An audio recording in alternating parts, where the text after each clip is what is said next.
I feel positive about this. We've already spoke about this and I already told you how I feel. I feel Yes, very positive about this. I really do. I do too. For the first time in Yes. a long time, I do too. I'm hopeful. There are Yeah. options out there to help save your life. We just need to have people reach out and just, not give in. I'm asking for a donor so that my life can be improved. When I go to church, I thank God. I thank God at home and I thank God at church because this, as much as it may not be how I would want to live my life, it is better than not having a life. So I am grateful for what I am doing, having dialysis treatment, because I know there are some places in the world where people do not have that option. Welcome to the Green Table Talk. I am your host, Janine Johnson. Today, I'm speaking with Deborah. Deborah was diagnosed with PKD. Deborah, welcome to the show. Thank you. Hi, Janine. Glad to be here. I'm glad you're here, and I'm glad we're sharing your story. And hopefully, after sharing your story, this video will reach several people out there, and someone will come forward and say, you know what, I want to try and be your donor, and I'm going to try and help save your life. So that is the main goal of this episode, sharing your story and reaching someone out there who can help save your life, right? Yes, I'm really appreciative of you doing this, helping me with this. I wasn't course. even aware. I don't know how I missed it, that this program was available until a few months ago. I went to one of the workshops and I was amazed because before I just thought my kidney disease was private and something to be kept to myself and don't talk to people about it. But they really changed my mindset when I went to that workshop and made me realize that it's not something to be ashamed of or feel as if you are burdening another person by putting your story out there and possibly having a kind soul help you to improve the quality of life.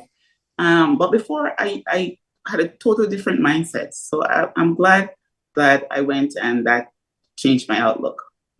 Well, that's the purpose of this channel, right? Because not a lot of people know that there are others out there in the exact same situation as they are. Whereas whether it's kidney failure, whether it's PKD, whether it's after transplant, what do I eat? How do I adjust? Like there's a whole bunch of, questions out there that some of them might not feel comfortable reaching out to their friends or practitioner. And so this channel is there to help educate, and help share knowledge. And so I'm glad it was brought to your attention, and I'm glad I was able to meet you and hear your story. You are an amazing woman, and I'm blessed to speak to you right now and share your story with everyone.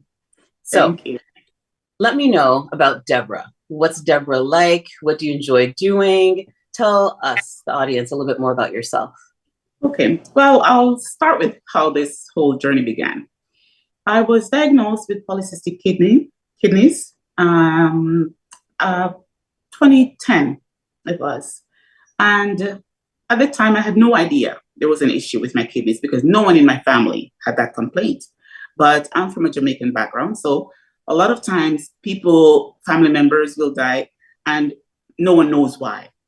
There is no urge or incentive to really investigate further. So every time I asked any of my family members, who in the family has this polycystic kidney disease? Because it's a genetic disorder.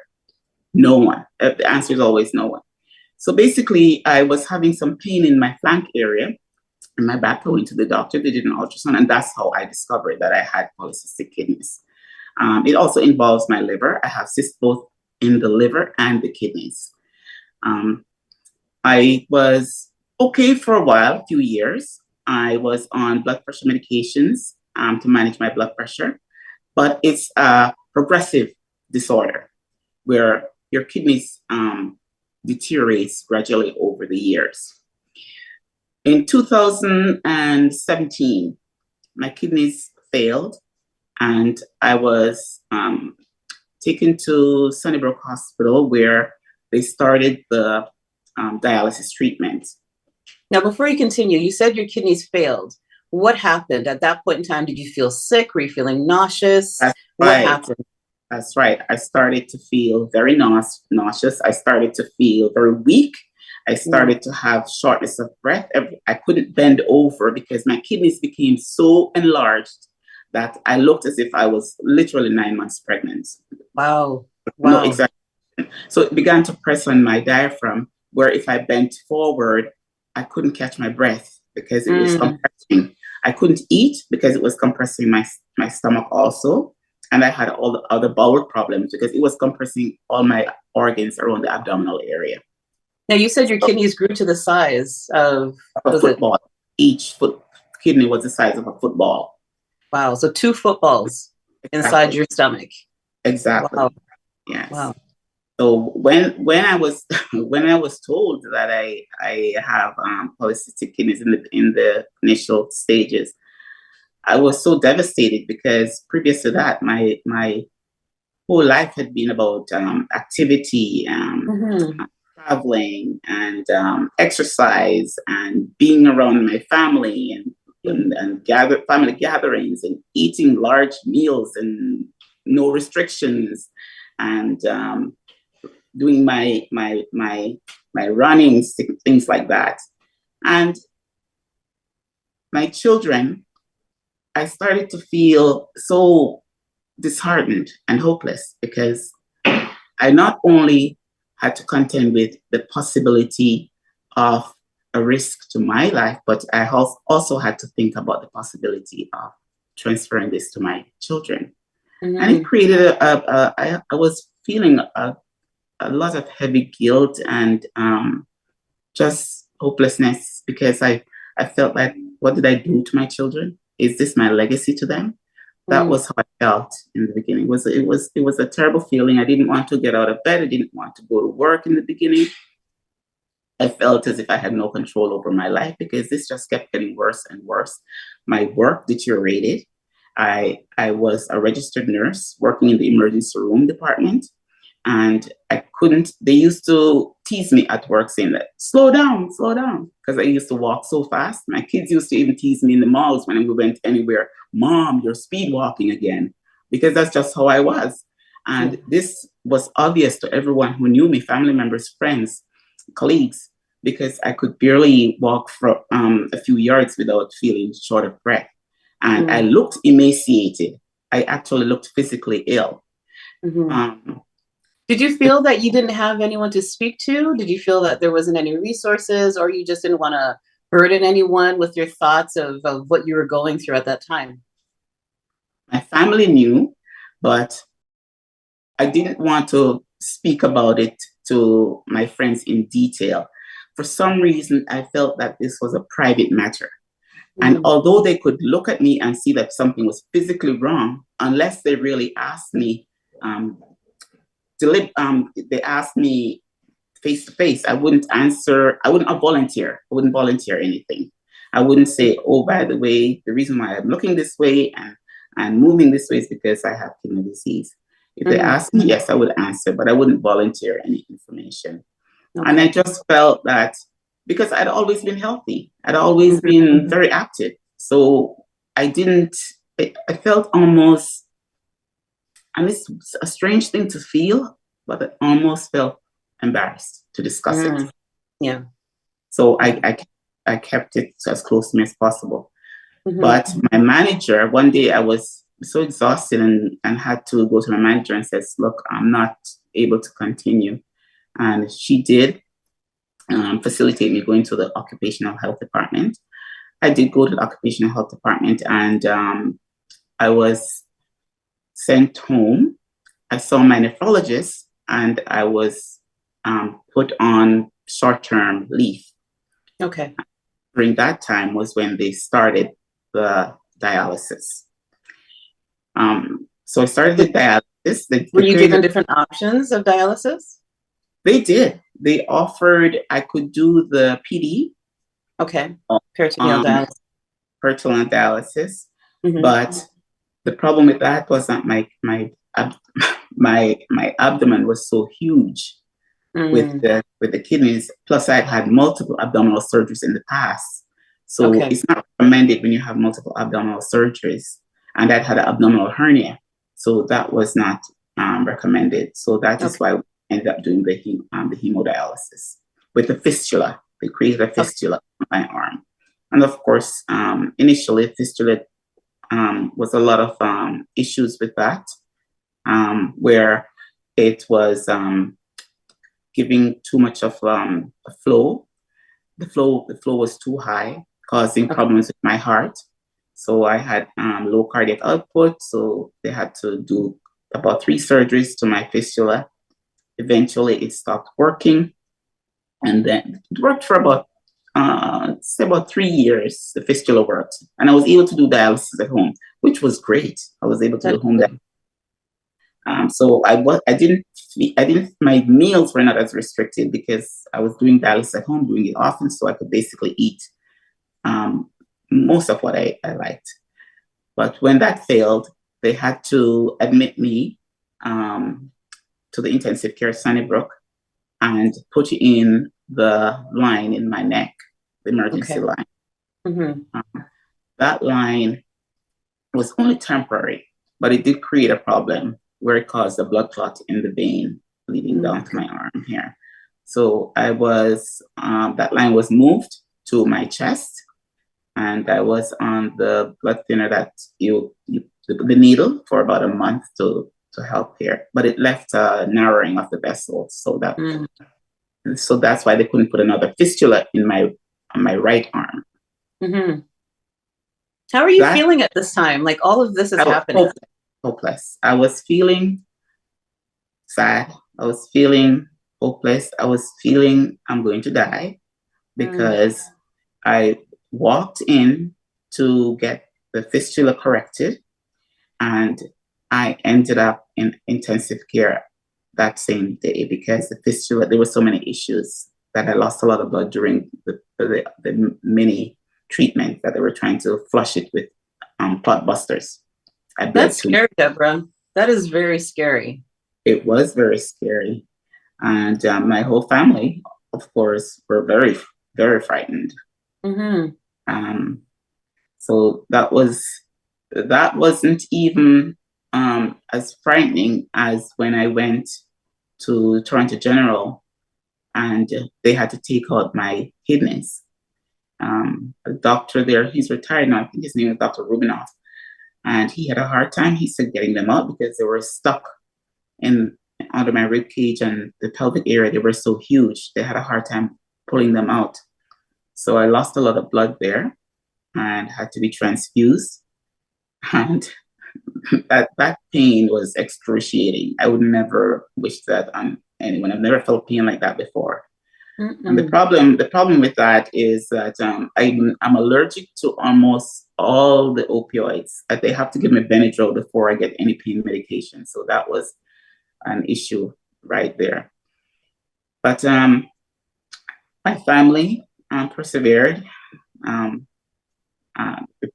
I prayed because I had been baptized that year, my church, and I started to feel less hopeless, like trying to put my faith in God.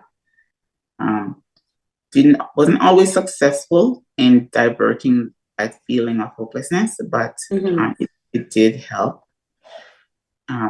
So when I went back to Sunnybrook for the treatment of the fistula, the line, because they had to put the line in, and I had to go to during the day program, 4 hours for the day program for dialysis. I started having problems with the line. It wouldn't work. So they took out the line and they replaced it 9 times within a year. It had to be replaced because they couldn't figure out what was causing it to malfunction. So they eventually found out from the cardiologist that I had an abnormality with my vessels. It's called a persistent left superior vena cava, which was causing the blood flow not to flow properly. So none of the lines on my chest would work. So they ended up putting the line in my left thigh because they're trying to preserve the right groin for the kidney transplant eventually. So the line, a femoral line, was put in my left thigh. that's the line I'm working with. It's been 2 years. Knock on wood, it will remain functional. And that's what we're using right now. It gives problems sometimes, but the majority of the time it works properly. I was seen at Toronto General earlier this year, and I was put on the medical emergency list for a transplant because my access sites are narrowed down to this one site now. Mm-hmm. There's nothing can be put in my arms because I have stenosis. Nothing can fail fistula. Nothing can be put in my chest because it wouldn't work. So the one side left was my thigh the left thigh that I'm working with right now. So the doctor at Toronto General, the transplant doctor, put me on the medical emergency. However, because I've had blood transfusions 3 times, plus I've had 3 children, my antibodies are very, very high. So my chances have also decreased because of that. So my blood type is A positive, which is not a blood type that is rare. Exactly. Because I would be able to receive donors with a blood type A positive, A negative, O positive, and O negative. So it's not a rare blood type. But because my antibodies are so high, the doctor says that that's what the holdup is. Because I've been on dialysis since 2017, and usually the wait wouldn't have been that long. And the problem is that during the wait, because since I've been on dialysis, my health keeps deteriorating. Yeah. Because when I first was diagnosed, my only issue was the polycystic kidneys. But now I have the low cardiac output. I have fluctuations with my blood pressure. Now I have stenosis in my cardiac vessels, my arms, the veins in my arms. I have a blockage in my left leg. Like things keep progressing. Yes. So my family and myself too are a little bit worried that the longer this goes on, the worse my health will be, the more diminished. Things I work with. Have you reached out to, like other family members, friends? Have you reached out to anyone who could possibly donate? Yes, I did reach out to my family, and my sister has high blood pressure and diabetes, so she was not qualified. And my cousin actually went through the whole process of being tested at Toronto General, but then they found out that her blood sugar levels were a little bit elevated, which means that in the future she may develop diabetes. So she was disqualified because of that. Everything else was fine, but we ended up with that unfortunate disqualified her. She was devastated because she really wanted to help me with that, but it didn't work out. So the reason why I'm asking for anyone out there who's listening to this for their help is because I have been on the transplant list for about 7, 8, more than 8 years. And even though I've been upgraded to the medical emergency since the beginning of this year, 2023, there still hasn't been any solution in sight. So I'm hoping and praying that someone who sees this video will be able to get tested. They can fill out the form from the Toronto General website, the Living Organ Donation website. We'll list all of that on at the end of this episode. Yes, and they'll be able to see all of that. They'll be able to fill out the form to see if they qualify. If they qualify, they'll need to go into Toronto General a couple times for testing. And donating a kidney does not cause shortening of your life. Exactly. Toronto General has been doing living organ transplants since 1966. And they have done approximately 16 to 1900 living organ transplants, and the success rate is 100%. Yes. No one has died. No donor has died. You'll be in the hospital for kidney donation about 3 to 5 days, and off work for about 6 to 8 weeks, possibly 12 weeks if your work is laborious and heavy lifting, things like that. But the success. And it's also important. It's important to note that they also receive, whoever donates, they will receive money. So if they have time off work or anything of the sort, income will be supplied. They will cover and they will provide money as well to these donors. So even though you're taking time off work, you're not left high and dry for saving your life. They will receive some type of compensation as well.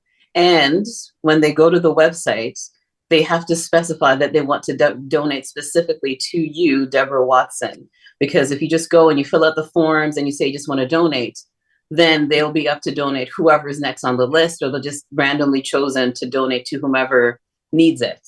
So they need to specify that they would like to donate a kidney to Deborah Watson, because that's very important. If they don't say whom they want to donate to, it would go to anyone, but we're trying to help save your life. Yes, and that is true. I was surprised when I actually read that they even people from out of province would be, their expenses would be covered also, like the hotel fares, travel fares, job loss expenses like that. So that's quite encouraging. Yes. And there is even another program too that I was reading about, where it states that even if the match isn't compatible with my blood type, there is a program called the Paired Program. Yes, where they're donating the Paired Program. If they're donating to Deborah Watson specifically, then even though it's not a match, I will be bumped up on the list where I will be the next person who will receive an available, compatible kidney. So yes, because in return, they will take the donor on your end and exchange it with someone else that's already on the list. And then the switch will happen and both people will be saved in the end. So even if they're not exact match for you, they will be paired up with someone else on the list. So it's a great program, the Kidney Paired Exchange Program. There are options out there to help save your life. We just need to have people reach out and just, not give in to the myths and the stigmas of, oh, I have to be a direct relative to donate, or if I donate, then I'm reducing my life expectancy, or if I donate, the doctors won't take care of me properly. And all of that is a myth. Like you said, it's a 100% success rate, which is amazing, right? That's right. And Toronto General, Toronto Western, they are like top notch when it comes to this. They will be in good hands. Yeah, in Toronto General, I was impressed to realize to when I did my research. Toronto General is very ethical in this living organ donation program. You could, even if you decided that you were going to get tested to donate an organ, and after you get tested, you decided that maybe this was not for you, there are no judgments. Your information is completely confidential. So it's anonymous. You don't even know. You won't know who's coming forward to donate to you. No, that's right. It's completely confidential. And there's a separate team that works with the donors apart, separate from the patients. So the ethical line and barriers are really high, which is impressive. And they also give you the option, if at any time, like you were saying, if someone does come forward and they've decided last minute that they want to, back out for whatever reason, they just reach out to the team that's in touch with them, with the donor, and then you just let them know. And you won't even have a clue. You would have no idea that there was someone lined up, that someone backed out. You have no idea. The only thing you will find out is the day you get that amazing phone call saying, Deborah, we have good news. We found a match. That's all you'll know. You know what I mean? which is a great feeling. I had my surgery at Toronto General as well, and I have no complaints. I'm healthy, I'm strong, I'm alive, I'm here with my family because someone took the time to fill out those forms. Yes, they are lengthy forms because they need to find out everything about you, what you Yeah. have, what you had, what you don't have. They need to find out everything about you because we're trying to help save a life, right? Yeah. So it's a lengthy set of forms that you need to fill out, and you Yeah. will go through a lot of tests. They're gonna, a lot of tests. You're doing blood work, what have you, but that's all part of the process because they're very thorough in what Yeah. they're doing. They don't want to have, after the transplant, oh, we missed something. You know what I mean? So they're very thorough in what they're doing. And so that's why, yes, it's a lot of blood work and it will be paperwork. But the end result is saving your life. And you can't get Yeah. anything but that. And you get to stay here on earth with your family. It Right? would be wonderful. I'm really, really hoping that someone will come forward because this kidney disease has impacted my life in such a tremendous way. I did not even realize the impact of not working, of not having the identity of a registered nurse, how that would impact me. I did not realize so much of my identity was wrapped up in my job.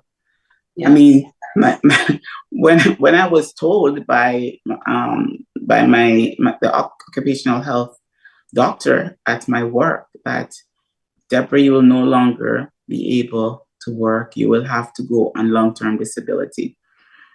I was so devastated. I felt useless. I felt, okay, so if I can't be a nurse, what am I going to do? Because that was my passion from ever since I can remember, 18 years old in high school. My teacher, Deborah, what do you want to do? I want to be a nurse to help people. And that's always been my passion. So when I was told that I could not be a nurse anymore, and I was not prepared for that because in my mind, I'm thinking, okay, even if I have to go back and do modified work or any portion of work, then I'd be okay phasing. But no, it was a sudden and abrupt desist from work. And I was in mourning for a while there. I must say that I was in mourning for a while with that because I did not know. I started wondering if people would look at me differently, if I would be respected the same, if I would be valued the same, if I would not be as an effective contributor in my family. These are the things that went through my head because I always took pride in being able to help my family, any one of my family members in any way they needed. So and also being independent as well, right? that's right. And then as well. Yes, and then having to depend on someone else to be giving me, like it felt like a handout, like that was very embarrassing to me because I've been working since I'm 16 years old. At the moment, I'm 62 years old, and I've been working from I'm 16 years old in this country. I came from Jamaica when I was 13 years old, and I went to school here, went to college here, started my work experience, job, career here, and I've always worked. So this was a shock, mentally, emotionally, psychologically, when the kidney disease impacted that aspect of my life. The other aspect of my life it impacted was, of course, personal life to an extent too. But I guess people go through things like that at times, and it is what it is. Not everyone can cope with. How did you adjust? How do you adjust with that, the knowledge that, you know what, yes, you won't be working at this point in time. And like you said, you've been doing this for, how many years. You've been, independent, and you have that, you're that individual where you provide to others without judgment. But now that you're on the receiving end, it's different. You feel different. Although people are not judging you, but your mind tells you, you know what, I'm embarrassed. I feel, that they're judging. Yeah. How did you cope with all that? I don't like to ask for help. I don't like to ask I feel like I'm asking for a handout. There are times when I do need assistance with whether it be financially or whatever. And I just can't bring myself to ask because I've been the one who used to give and help. It wasn't the reverse. Mm-hmm. So I try to adjust as best I can. But Mm-hmm. it is, it's a big impact. It's a big impact on people, not losing your career. It's something I've even fought for. After I thought maybe I was being a little silly, but I got the union involved and tried to fight to keep my job at one See, point. go ahead. Go ahead. At one point. At one point, one of my friends said to me, another nurse says, Debbie, why are you fighting so hard to keep your job? You're not well. Why don't you focus on just getting better? Focus on your health. I said, but this is something I've always known. What am I supposed to do? This is what I love to do. I love talking to patients. I love my colleagues. I'm associating with my colleagues every day, having a purpose in life, knowing that okay, tomorrow I'm getting up. I have to be out of the house by a certain time, and I have to get to my job by a certain time. And you have purpose. You don't have the purpose when you sit at home day in day out, and you start to think too much. Mm-hmm. You when you have too much idle times on your hand, you think too much. And being on your back for hours at a time during dialysis, you have a lot of time to think, a lot of Trust time me, I know. to test your life Yeah. and think about all that maybe you should have done, all that you could have done, all that you didn't do. Were you successful? Did you fail?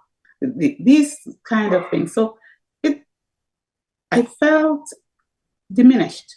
Mm-hmm. I really, I really felt diminished. I used to travel with my friends, colleagues, visit my family. I wasn't able to do that. I know some people are able to travel with kidney disease while they're on dialysis, but my dialysis was so unstable with my lines that I couldn't even risk leaving the country because one day it would be okay, the next day it wouldn't be okay. So I couldn't even risk leaving the country. Missed funerals, missed weddings. Like my That's a nephew lot. got married in Jamaica. Yeah, he got married in Jamaica, and I couldn't even go to his wedding. Family members died. I couldn't go to their funeral. Like Mm-hmm. it's really. Like, I don't like It's to life really changing. talk about This whole it. thing is just life changing. The Yes, whole thing's yes. life changing. But what Hmm. I'd like to suggest is instead of thinking of what you could have done, what you should have done, we need to change the narrative just a bit. And we need to look forward and realize, okay, when I get this transplant, this is what I'm going to do. First place I'm going to travel to after I'm healthy and I'm strong. And when I get this transplant, I'm going to go straight to Jamaica, or I'm going to, I'm going to hit the dance floor and I'm going to go, sing a song of Oh, celebration and dance or oh, something, you know. that that I will dance you do a dance off with you. I will be there. Guaranteed, I will be there. So that's the narrative that we need to take now. Instead of Yes, what could have been, yes, what I should have done, we're going to look at it as, okay, you know what? When I get this transplant, what I'm going to do, where I'm going to go, yes, you know what I mean? That's what we're looking at from yes. now on. That's how we're going to look at things. Yes. I think that is a positive outlook, much better Yes. than the more negative outlook. I agree. It's better for your What would you mental. What would you say to someone that's watching this video right now, watching this episode right now? What would you say as your encouragement to donate? What would your message be to them? Why they should donate? Um, I think if you're watching this video and it's possible for you to donate and you have the will to donate, I think it would be something that you're doing to change someone's life, change my life. I will make it personal. It's something you'll be doing to change my life. It's something that I would appreciate because it will improve the quality of my everyday function. The things I would be able to do, the quality of my life that would be improved, I would appreciate it greatly. And I don't take it for granted that someone would do such a huge, um, generous, give me such a huge, generous gift because it is a gift.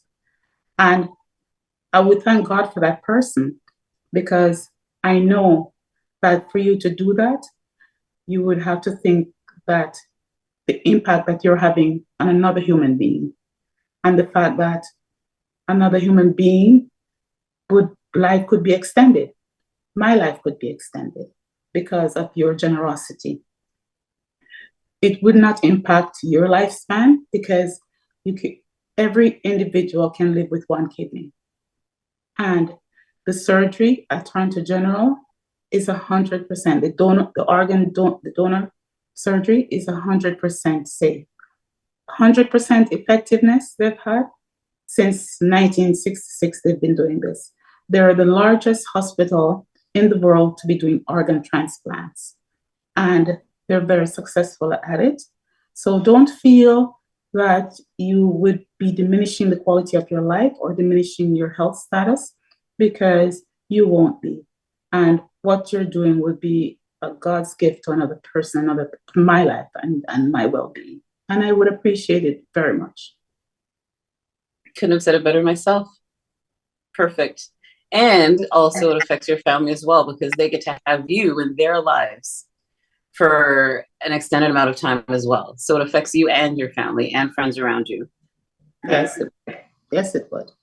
Definitely would.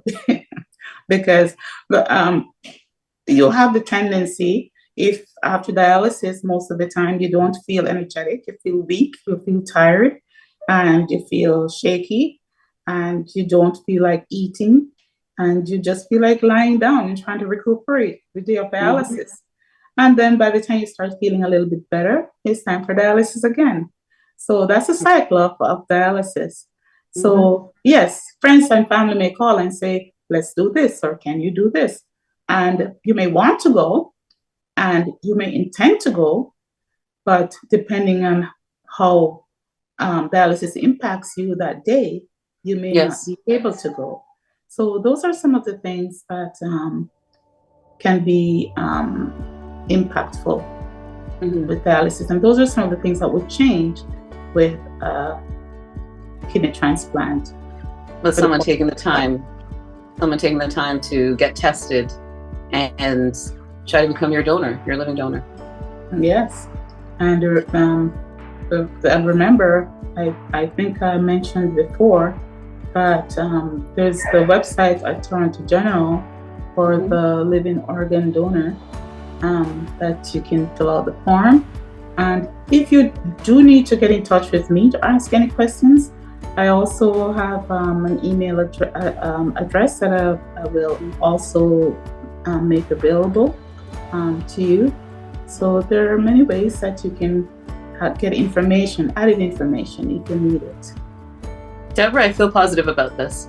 We've already spoke about this, and I already told you how I feel. I feel very positive about this. I really do. I do too. For the first time in a long time, I do too. I'm hopeful. I am. That's what I like to hear. That's what I like to hear. Yeah. Thank you very much for joining me today. Thank you for sharing your story, sharing your journey with our audience. I know something positive is going to come out of this. I feel it, and I've said this before. I feel it. Yes. And once again, thank you. Thank you for organizing all of this. God bless. Of course. Thank you very much for joining us on the Green Table Talk today. We'll see you again soon. Take care. Bye-bye. Bye-bye.